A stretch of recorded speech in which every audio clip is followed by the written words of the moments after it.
مجھے نہیں پتا کہ آخرت میں مغفرت مل جائے گی، جنت مل جائے گی نہیں، لیکن دنیا کے اندر جو ہے نا وہ ذلت و رسوائی ضرور گلے پڑے گی، اس میں کوئی شک نہیں ہے. اور اس بارے میں کوئی دو چیزیں ہوتی نہیں کہ جو ہم تقریباً بہت ہی مطلب ڈومیننٹلی اور مطلب ایک بالکل وائڈر اسکیل پر عالم اسلام میں دیکھ رہے ہیں تقریباً.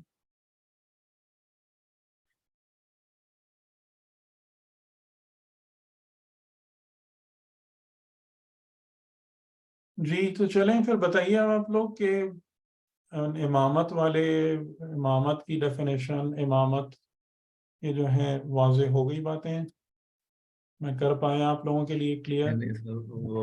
مجھے حیرت یہ بات ہو رہی ہے کہ سب امامت کے بارے اتنی ڈیٹیل سے قرآن میں موجود ہے اور آج تک سمجھ نہیں آ رہی تھی. آپ پچھلی دفعہ آپ سے آج آپ نے اور کھول دیا اس کو کہ قرآن نے تو بہت کلیئر کھول کے چیزیں بتا دی ہیں. بالکل. اور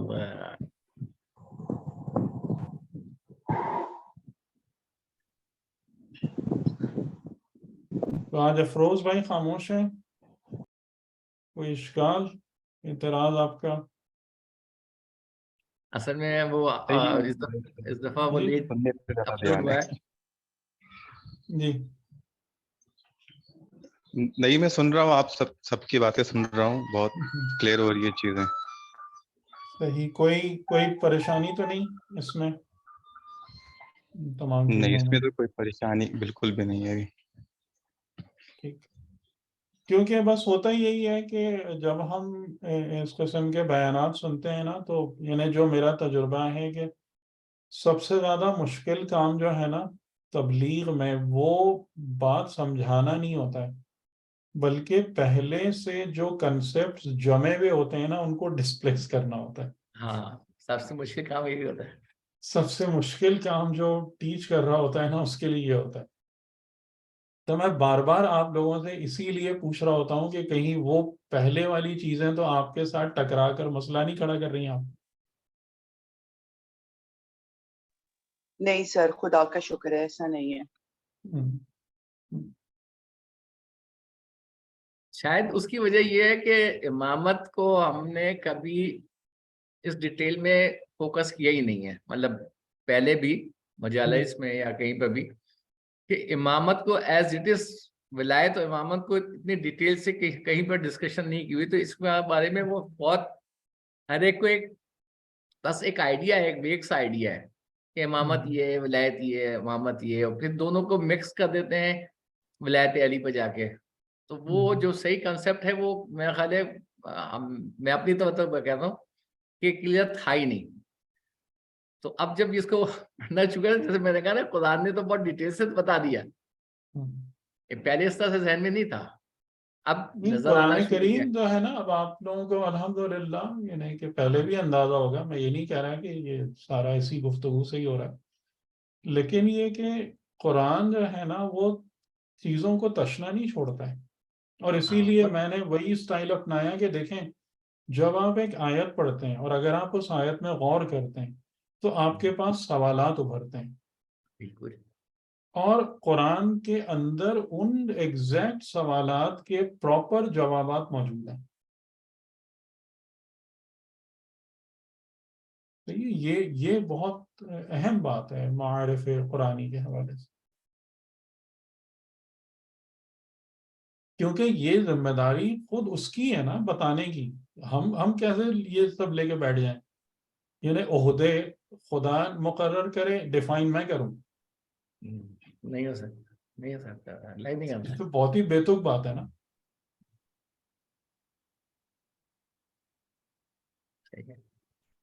جیسے وہ غلام عسکری صاحب بھی کبھی بہت اچھی ان کی مطلب ظرافت والی گفتگو ہوتی تھی مجالس میں بھی، تو ایک دفعہ انہوں نے یہی کہا تھا کہ ہماری سب سے بڑی مشکل یہی ہے کہ بات بتائیں اللہ میاں اور مطلب بتائیں مولوی صاحب. ہماری سب سے بڑی مشکل یہی ہے کہ ہر بات کا خدا کی ہر بات کا مطلب لوگ آگے ہم سے پوچھتے ہیں. تو لیکن ایسا نہیں ہے، اللہ تعالیٰ نے جو بات بتائی ہے اس کا معنی بھی بتایا ہے. ایسا نہیں ہے کہ خالی ایک بات کر کے ادھوری یا تشنا چھوڑ دیا. اب اس پر ہم غور نہیں کرتے، اس کو جاننا نہیں چاہتے، اس کو اگنور کرتے ہیں، اس سے بھاگتے ہیں، اب وہ ایک الگ بات ہے. تب بھی قرآن میں 3 دفعہ تفکر اور تدبر کی پر زور دیا گیا. اس کے بغیر کچھ نہیں ہوتا، اس کے بغیر اس کے بغیر کچھ نہیں ہوتا. نہیں ہوتا. تفکر و تعقل کے بغیر نہ انسان بنتا ہے نہ قوم بنتی ہے.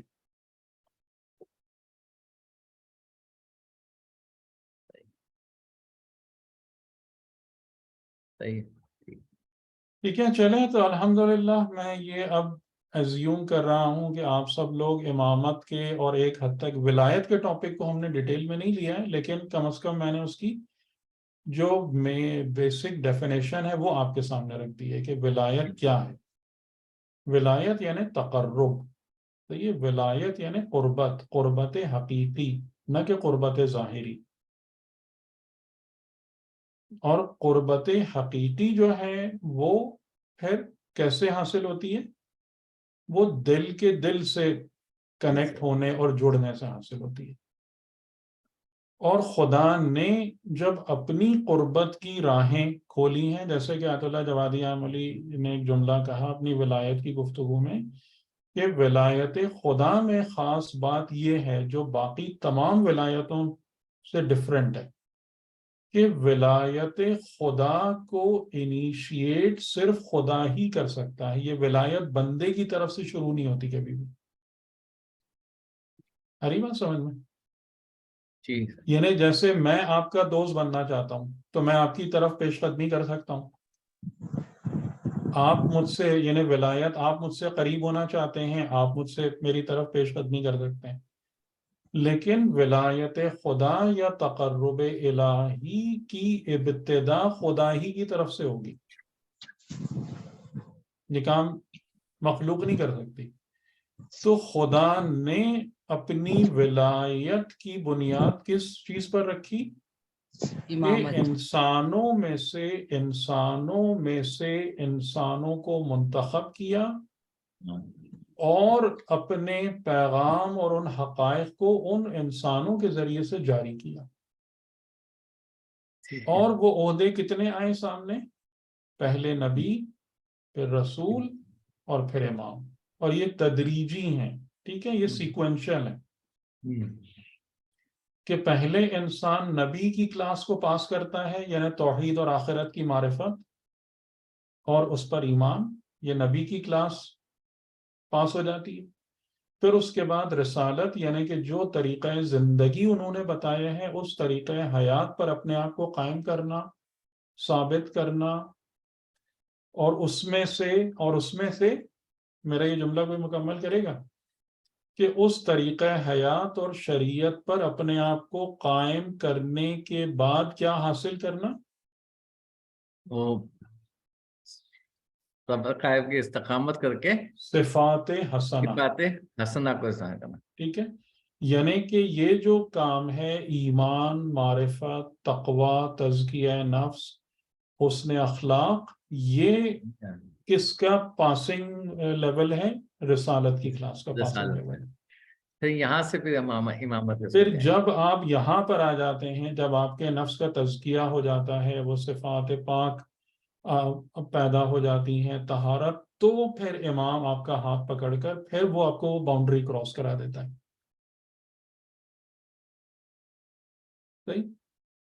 یعنی جس طریقے سے کہ امام علی علیہ السلام نے کمیل کو یہ دعا تعلیم کی نا، کیا ہے دعا؟ کل کا کل ملکوت ہے، کل کا کل ملکوت ہے یہ دعا. اگر آپ اس پہ غور کریں، میں نے آپ کو ایک لیڈ دی ہے نا، آپ اس لیڈ کو لیتے ہوئے دعائیں کمیل کو دوبارہ پڑھیے گا اور آپ دیکھیے گا کہ یہ کلن ملکوت ہے. ہر جگہ پر امام علی علیہ السلام ایک حقیقت جو ہماری نظروں کے سامنے سے اوجھل ہے اس حقیقت کو کھول رہے ہیں. یعنی جو اس میں مجھے دوسرا بہت فیسنیٹنگ پہلو لگتا ہے اس دعا کا، کہ جس میں آپ نے وہاں پر فرمایا کہ اگر تو نے مجھے جہنم میں بند بھی کر دیا، انہیں اس قسم کے جملے نا جہنم میں قید بھی کر دیا تب بھی تو میں پکار- وہاں بھی تیرا نام لوں گا اور سب کو بتاؤں گا کہ میں تجھ سے محبت کرتا تھا، یہ کرتا ہوں. تو یہ بھی ایک بہت فیسینیٹنگ ایسپیکٹ ہے. یعنی اس کا مطلب کیا ہے کہ عبد و معبود کا جو رشتہ ہے نا وہ موسٹ فنڈامنٹل ہے، وہ جہنم میں بھی نہیں ٹوٹتا. ہاں تو most fundamental relation ship in your life کون سی ہے؟ جو اللہ سے ابداً ہے، دائماً ہے، ہمیشہ باقی رہنے والی. ہر رشتہ ختم ہو جائے گا، قیامت میں سارے رشتے آگے پیچھے ہو جائیں گے. کون سا رشتہ ہمیشہ ہمیشہ باقی رہنے والا ہے؟ عبد و معبود. عبد و معبود کا رشتہ. تو ہمیں سب سے زیادہ آنر اور سب سے زیادہ کیئر کس رشتے کی کرنا چاہیے؟ جو ہمیشہ باقی رہے یا جو ختم ہو جائے؟ یہ ہدایت امری ہے یا نہیں ہے؟ یہ ہدایت ملکوتی.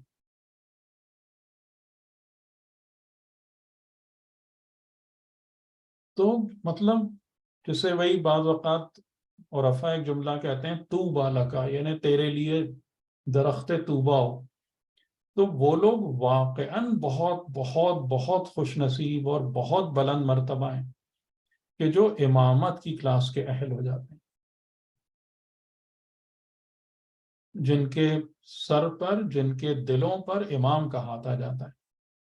اور وہ آپ سمجھ رہے ہیں نا کہ امام کے ہاتھ آنے کا مطلب یہ نہیں کہ امام حسین نے مجھے اتنے بیٹے دے دیے، نہیں نہیں، امام حسین نے گھر دے دیا، امام حسین نے، یہ نہیں ہے امامت. ان کی ملکوتیت. یہ تو ان کی کریمی کا صدقہ ہے، یہ امامت تھوڑی ہے. ایک انسان کریم تو یہ مہربانی کرتا ہی ہے.